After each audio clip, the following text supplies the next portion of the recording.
It's time for a panel discussion. Dr. D D Kale as our moderator. Participants are Mihir, Parekh, Chandramohan, Gupta, Bipin, Odhekar, and Manohar, Kumar. Let me start with youngest one, Mihir Parekh. I hope you are the youngest one. If a product is made from virgin polymer and you want to use some recycled material, how much time it may take? I'll put all the things together. One can start replacing virgin material, maybe first 2% to 5%, and then change to a higher percentage, because recycled material will affect the strength, aesthetic views, and so on and so forth. Efforts to study the changes that you make by systematic change of recycled material will take some time. So what I would like to do is, all these things will require this time, or alternative, you can have a different machine which can be considered, which can use the recycled material, because existing machine may or may not take the recycled material because the rheology changes. Okay.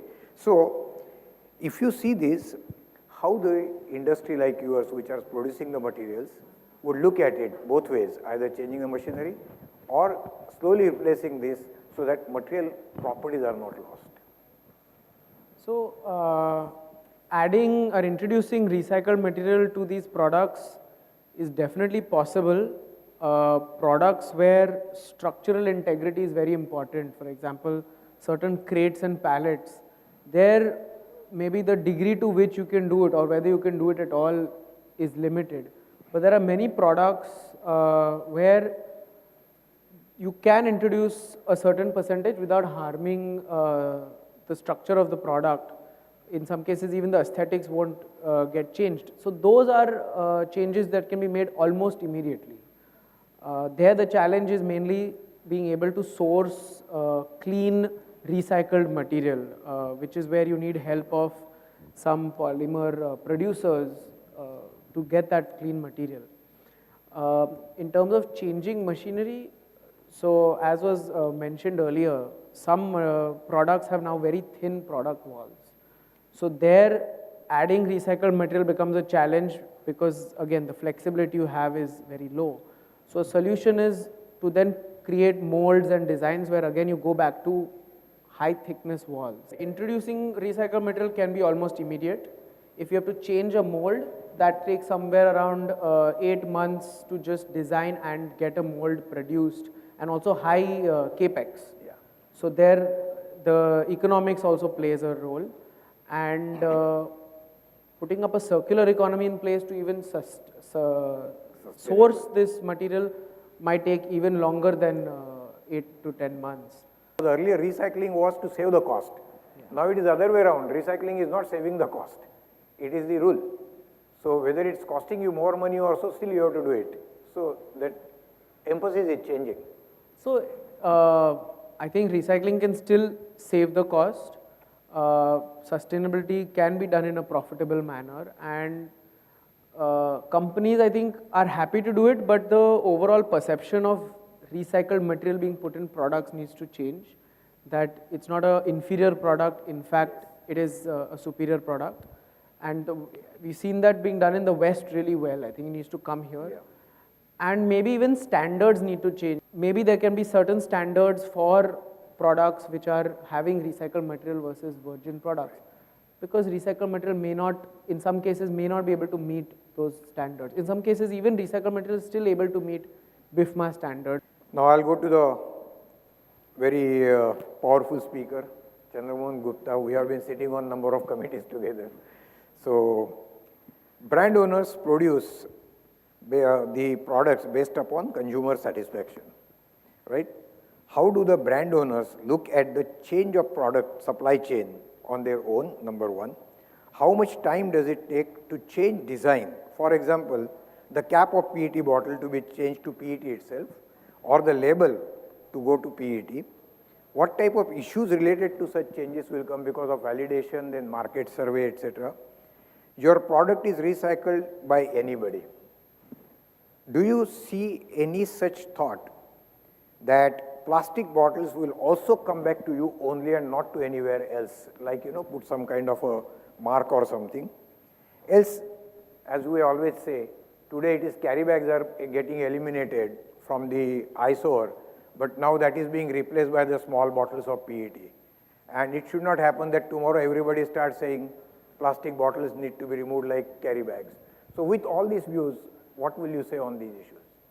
First of all, I would like to answer the second part of your question, which is what happens if you want every bottle to come back to you. So in several countries, we have a PET container called RefPET. It's called returnable PET. So for example, a 2-liter bottle of Coke today weighs, the packaging weighs about 50 grams, 45 to 50 grams. A RefPET bottle will weigh 300 grams. And it will go the way a glass bottle moves in the system, the bolt-on reverse supply chain, almost 20 to 22 times before it is discarded. And it goes into grinding, repolymerization, and back into the bottle chain. So these systems exist.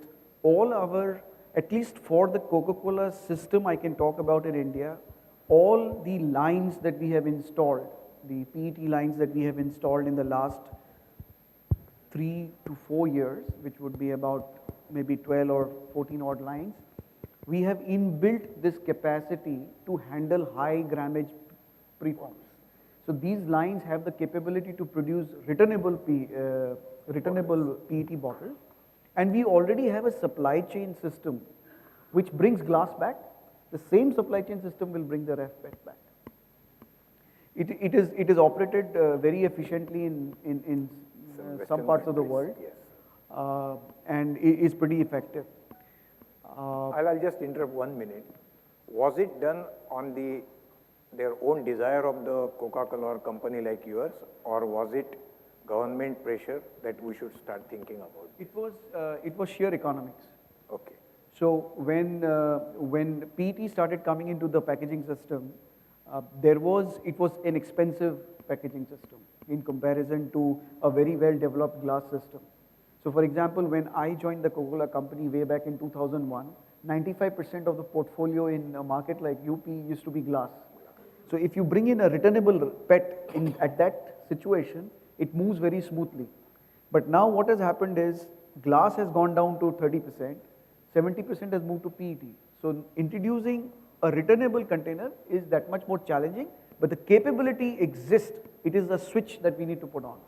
Yeah. So it's a short period is what I can tell you. Yeah, the reason why I broached up the issue is that PET is not used only for Coca-Cola, but now you know that it is there for the other liquor, pharmaceutical products. So if the concept can be utilized for this, how much it will mean to the other usages? Because then PET producer as well as PET converters, all of them should come together. And is there any system of this kind which can be set up in country like India? So the ideal system is everybody will have to move to standard package size and standard shapes. And that is already existing in beer industry. So a Kingfisher bottle will go and probably get picked up, it will move in the industry. And the reality is today that the market return glass that the beer industry uses, almost 65% is coming from the market, which is brand agnostic, and the 35% is virgin glass. So these systems exist, but it will have to kind of bring in the collective intelligence of the producing ecosystem with clear objective that this is pre-competitive space. The problem is today design, aesthetics, looks, feel is part of competition. So the rules of the game will have to change. Is the industry prepared? That's one of the things that, are we geared for that? That's why I gave this theme. So as far as the engineering and the supply chain is concerned, we have enough and more examples in the market. Coming back to your first question, which is how long it will take to make changes, for us it is a switch, short time. Today, once the bottles are collected, aggregated, compressed, they put a raffia bag down, they put a raffia bag on top to ensure that the bottles don't fall apart, they put a metal strap. Once this whole mix of package reaches the recycler, the metal is separated, the raffia bag is separated, the labels are separated. So once it comes into the industrial chain, that is not a challenge. The challenge is the collection. The major challenge is not having too many complex designs. So today in the current shape, we are ready to go You press the button, it will start. Three-layered structure where middle layer can be recycled material. To shift such from single material, single uniform plastic to three-layered structure may require new machinery or validation of such products procedure. What time frame you think it might take with the existing systems? Also, what other factors may need to be considered? Also, next another question was based upon MCI. That is very easy to say 0 to 1, but the efforts to go from 0 to 0.1, 0.1 to 0.3 to 0.8, 0.9 and 0.1, I mean eventually 1. What kind of efforts or time frame you will say that going from 0.5 to 0.7, 0.7 to 0.9, 0.9 to 1? Problem which can come is that, for example, take case of Saffola jar is of certain color and shade. When you are taking a recycled material, the sanctity of matching that color shade would also be a question mark, and it will take certain trials. Whatever the material you are getting from the market, at least to certain extent, it should match the color. That could be the second challenge.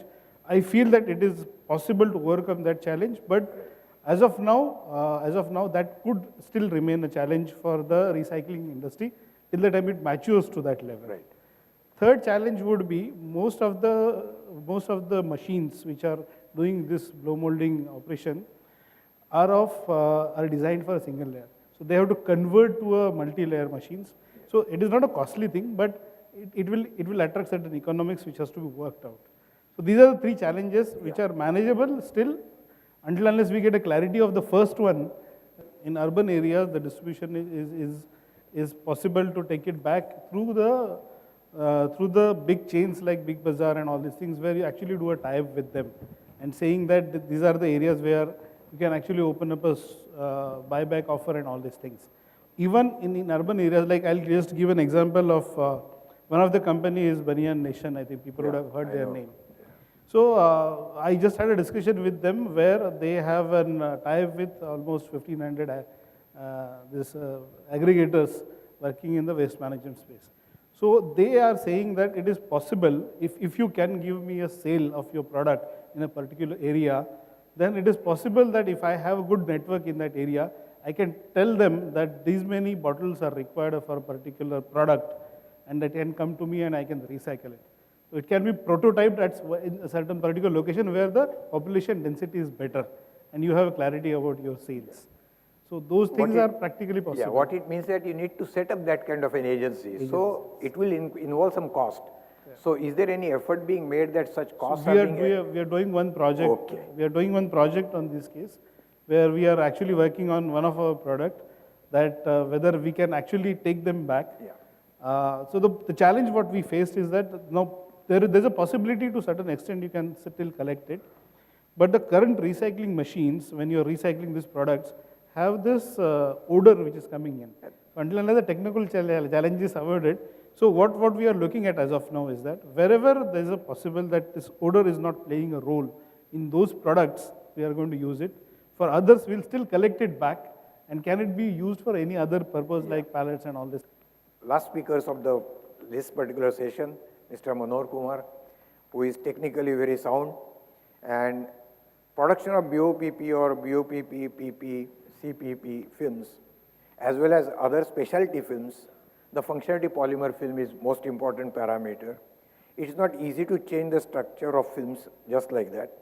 What are the areas in specialty films where you think resource efficiency can be considered?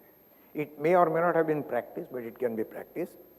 What are the steps and time frame, and of course the investments which will be needed to consider such kind of change?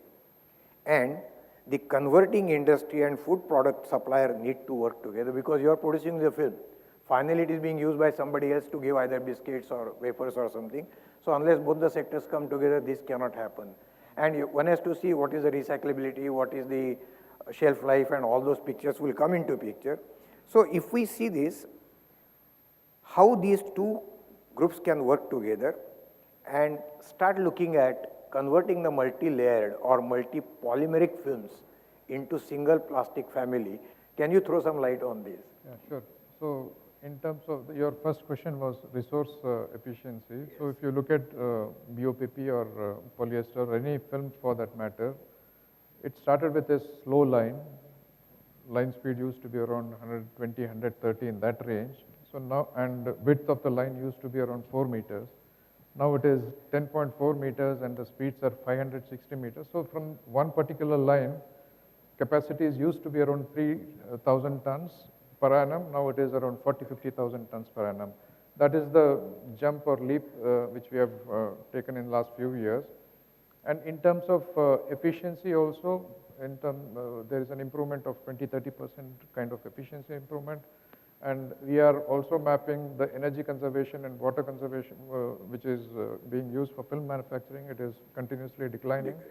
So resource optimization is happening within the industry, but yes, once it ends up at consumer level, there was a lot of wastage and nobody had worked on that particular area.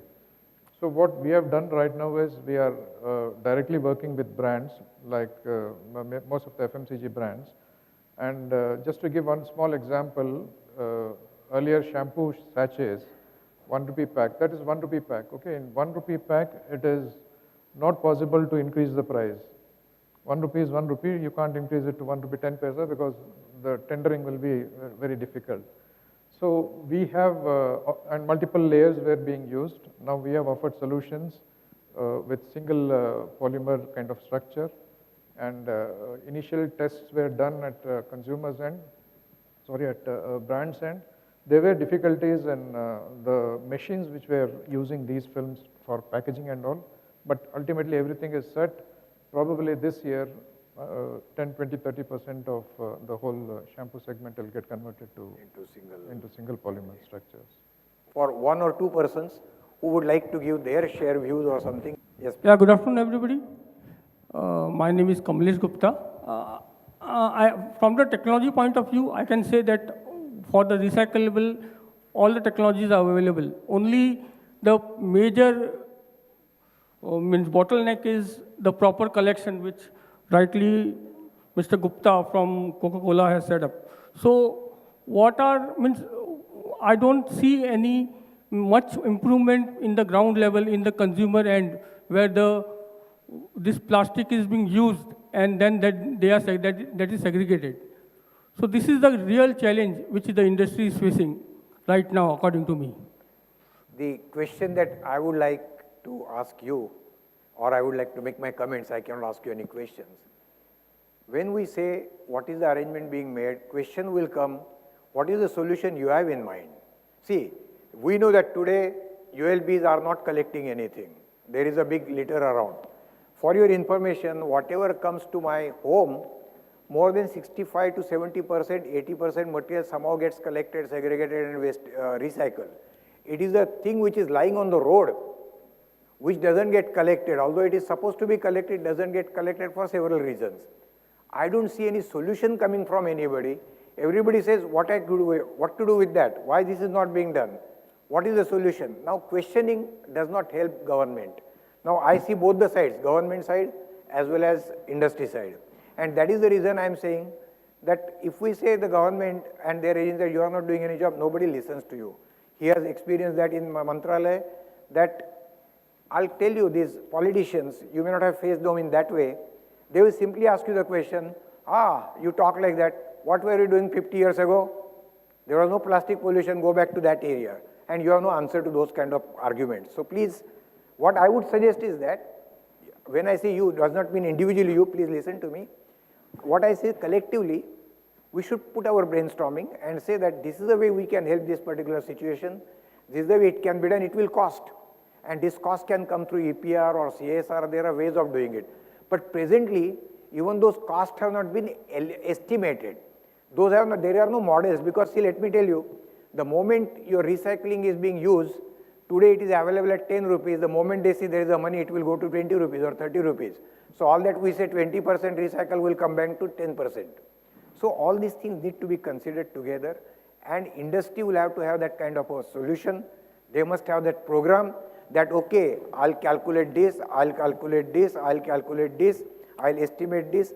These are my overall plan, for which they need the help from all other corners, and that is the reason